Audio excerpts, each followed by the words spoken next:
Señoras y señores, a las 9:37 ya estamos de nuevo con la mesa de En Perspectiva en este jueves.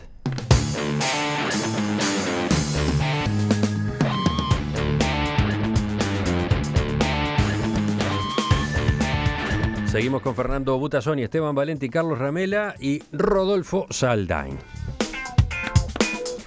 En estos últimos días, 3 casos de corrupción internacional han llamado la atención. Empecemos por lo más nuevo, porque la noticia estaba dando vueltas, pero ahora tiene esta mañana la confirmación con sus detalles. En el caso de la FIFA, los escándalos de corrupción afectan ahora sí de manera definitiva a su presidente, Joseph Blatter, y al vicepresidente y presidente de la UEFA, Michel Platini. El Comité de Ética los inhabilitó a ambos por 90 días, prorrogables a 45 más. Pero también sancionó al surcoreano Chung Mong-jo, otro candidato a la presidencia del máximo organismo del fútbol mundial, con 6 años. Por otro lado, vamos a Estados Unidos. Las autoridades anunciaron el martes el arresto y procesamiento de 6 personas, incluyendo a quien fuera presidente de la Asamblea General de la ONU, John Ash, por un caso de corrupción por $1.300.000 en el seno de las Naciones Unidas. Todos fueron procesados por cargos que incluyen conspiración para sobornar a un responsable de la ONU, pago de sobornos, conspiración para efectuar transporte ilegal de dinero y fraude impositivo. Finalmente está el caso de Volkswagen, que presentó ayer disculpas al Congreso de Estados Unidos y asumió su total responsabilidad por el escándalo de los autos que estaban trucados para falsear pruebas de contaminación ambiental. Por este caso, el presidente de la compañía, Martin Winterkorn, renunció a su cargo. ¿Quién quería tratar este tema? Fernando, empezamos con él. Sí, yo creo que es un tema de profunda... de gran seriedad, de profundas repercusiones, que nos afecta a todos, porque creo que el gran error que se podría cometer es ver esto como episodios que ocurren en las alturas, en los Olimpos del poder, y que no tienen correlatos, digamos, en la vida cotidiana de la gente, ¿no? Yo hoy estaba leyendo, a propósito de la corrupción vinculada con el caso Volkswagen, la cantidad de lobistas autorizados que tiene Volkswagen y que tiene la industria automotriz europea en Bruselas, por ejemplo, ¿no? En donde tienen su sede los principales organismos vinculados a la regulación del comercio internacional. Una cantidad importantísima que han hecho maniobras que consisten básicamente en qué, porque esto yo creo que es importante que la gente lo sepa, en tener equipos muy importantes de estudios jurídicos, economistas, etcétera, que diseñan resoluciones, dictámenes, pruebas y leyes de aplicación, en muchos casos internacional o continental, que van en la dirección de obtener el máximo de beneficios posibles en materia económica, en plata, como dice Carlos, para sus empresas. Lo cual aparentemente termina generando grandes ganancias, pero también termina generando catástrofes como esta, hecatombes como esta, en la cual el presidente de Volkswagen se reunió con 20.000 de sus empleados y le dijo, vamos a tener que entrar a cortar inversiones y muy probablemente va a ser esto muy doloroso. Yo creo que además afecta profundamente porque el nivel de desconfianza que se genera en la población, en la ciudadanía, en la gente que piensa, es muy grande. Yo hoy pensaba, bueno, ¿qué sentido tiene este partido de Uruguay en La Paz? ¿Qué sentido tienen las eliminatorias cuando el presidente del organismo que organiza el Mundial está suspendido por corrupción? Se sospecha que la sede donde se va a desarrollar el Mundial fue comprada. Las sospechas son generales y abundan. Hay jueces árbitros de fútbol que están sospechados y que están acusados de corrupción.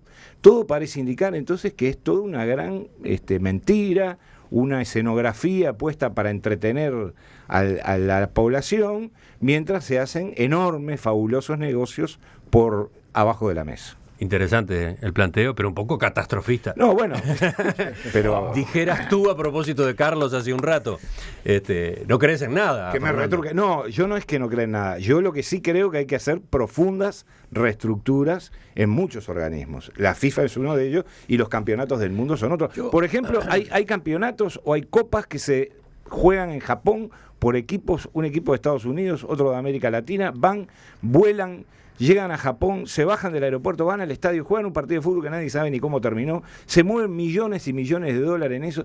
Es decir, los jugadores de fútbol son prisioneros de una gigantesca maquinaria de hacer plata.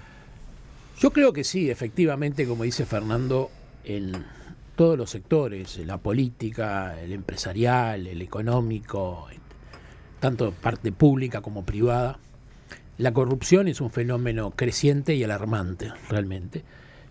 Y hay un gran desafío en esa lucha contra la corrupción, porque no habrá ningún sistema de gobierno de los hombres del mundo que pueda ser legítimo y tener credenciales si vive en la corrupción, porque no podemos negar que hay mucha gente postergada, mucha gente que pasa mal, mucha gente que sufre y que no merece saber que mientras ellos pasan esas penurias, otras personas se roban tranquilamente 100, 200, 1000, 2000 millones de dólares como si no pasara nada. Y yo siempre me he preguntado este tema, ¿por qué? ¿Por qué se sigue dando y por qué sigue creciendo este fenómeno? Prácticamente en la región estamos rodeados, Brasil, Argentina, Paraguay en su momento, ahora está un poco mejor, Venezuela, Chile, que en ese sentido era una joya, ahora últimamente ha caído en algo parecido. Y yo creo que hay que obviamente crear controles, hay obviamente que crear sistemas, hay que tratar de que exista más formas para controlar todo esto. Pero para mí lo que está fallando a nivel mundial en todo esto es que la corrupción como tal ha perdido la necesaria condena social, la condena moral, la condena de la gente.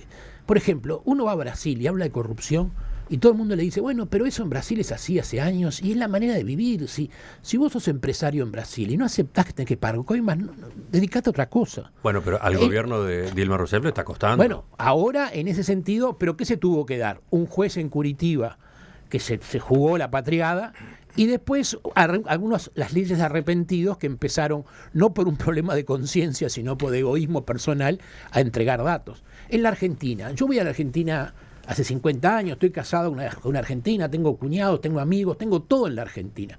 Pero en la Argentina la corrupción está impregnada a nivel social, es algo aceptado, tolerado y entendido como una cosa normal de la vida social y económica del país.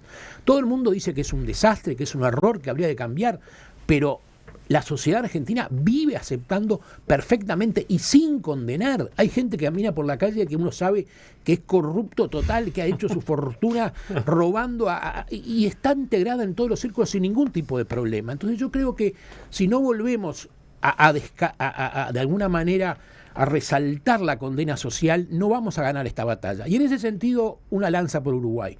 Con diferencias políticas, con diferencias de grado, con algunos ejemplos malos que siempre los hay, pero Uruguay como país en general no tiene los niveles de corrupción que hay en el mundo todavía. Y ojalá no los tenga nunca. No podemos decir que no tenemos corrupción porque es imposible. Es un fenómeno humano más allá de gobiernos y de personas. Pero por lo menos todavía tenemos una sensación de que esta batalla es ganable. Sí, yo creo que sí, pero tampoco me gustaría decir que we are fantastic, ¿no? Porque, a ver... eso no es una alusión. ¿Qué uruguayo, no conoce que a la policía caminera se le intenta coimear, a un inspector de tránsito se le intenta coimear, digamos, no sé, es decir, me parece que está bien, tenemos niveles tal vez diferentes, pero no estamos inmunes. No existe la inmunidad.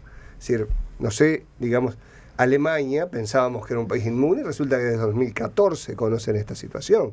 Sí, se conoce. La manipulación del software es muy claro, anterior. Pero digamos que por lo menos hoy sabemos que desde los 2014 la conocían, el escándalo de Volkswagen. Por supuesto. En el caso del fútbol, yo creo que salvo alguien que nunca haya, digamos, tenido el más mínimo contacto con el fútbol, es decir, podía pensar que no había corrupción. Hay corrupción, es decir, y hay corrupción a nivel nacional, hay corrupción a nivel internacional, hay corrupción en todos los niveles del fútbol. Es Es decir, acá de alguna manera a mí me sorprende la sorpresa con la caída que por ahí he visto, de la caída de Blatter y Platini. Y Figueredo. Bueno, está. Es decir, ahora, Coca-Cola y McDonald's pidieron la caída de Blatter hace una semana, 10 días, que son de los principales sponsors de la FIFA. Es decir, que allí hay niveles de corrupción elevadísimos, no hay ningún tipo de duda, y que es uno de los desafíos que hay a nivel internacional, y yo creo que a nivel nacional también. Yo creo que estamos viviendo a nivel mundial un clima de bajo imperio, y que la manifestación más profunda es desde el punto de vista moral y de la corrupción, y que lo que ha pasado en estas últimas semanas es un cambio. En general, la imagen que se difundía es que la corrupción era en el sur del mundo, en el sur de Europa, y resulta que países que eran paradigmáticos han producido hechos de corrupción de un nivel de premeditación, alevosía y nocturnidad, como el de Volkswagen, ¿no? Es decir, tener un software para que cuando te controlen de que no estás contaminando 11 millones de autos, que da una idea.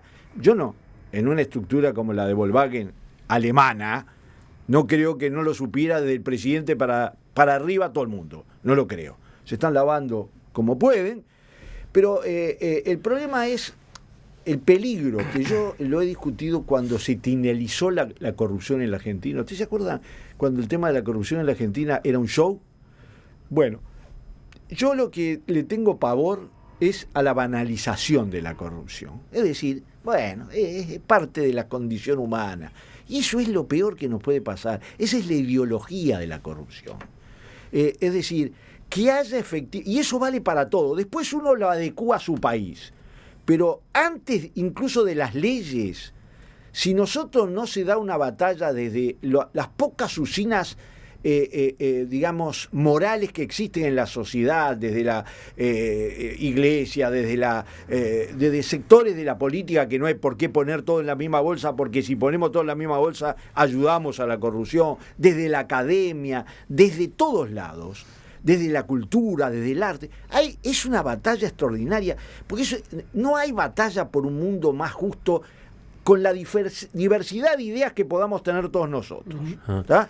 Pero la corrupción es la forma más perversa de la codicia, es la forma más perversa de la distribución de la riqueza, es la forma más perversa de corromper una sociedad en su fundamento. Entonces, después de eso, como parte de eso, hay que ver y hay que revisar los mecanismos internacionales, pero no hay duda de que eso, y uno de los elementos más peligrosos es que en esa corrupción, sobre esa corrupción, resbala el crecimiento de la droga, ¿tá? Porque las organizaciones de la droga usan ese clima para medrar y crecer. Hay otra discusión que es si estamos ante un agravamiento del problema, ¿no?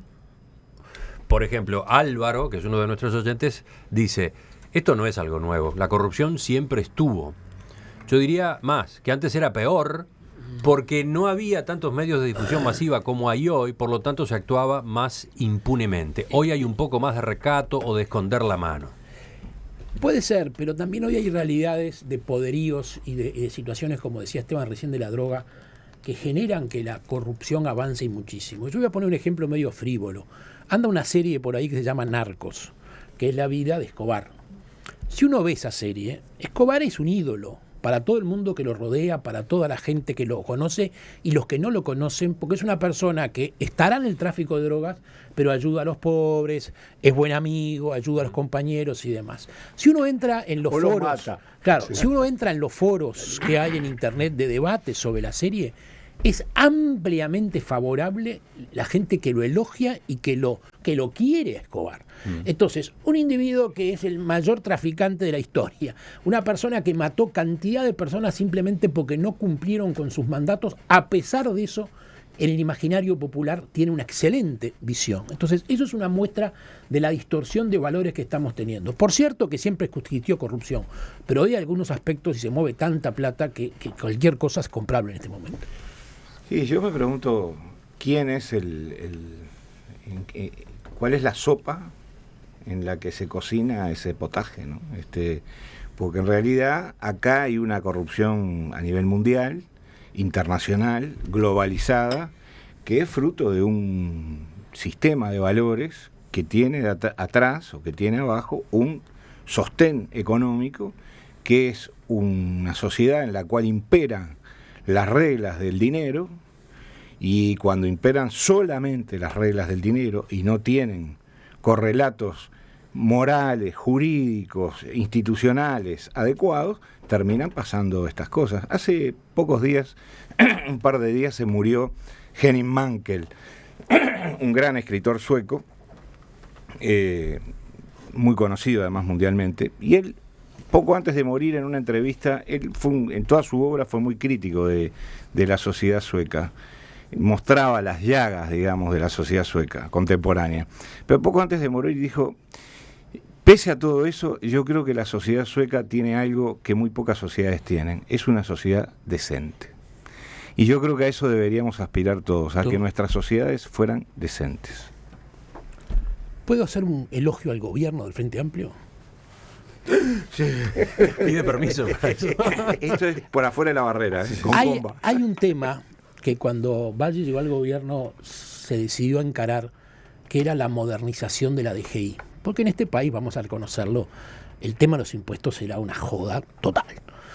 Se empezó a hacer con las dificultades, se terminó designando finalmente al Z, al final del mandato, al popular Z, con un mandato muy claro, pero después hay que reconocer, lo siguieron los gobiernos del Frente Amplio. Y esa es una política positiva de un país, que la DGI sea un organismo serio, que controle, que haga pagar impuestos, que el empresario no pueda creer que está en el reino de la impunidad total. Y eso en Uruguay se hizo, alguna vez con excesos, porque a veces el poder lleva al exceso, y eso hay que condenarlo también.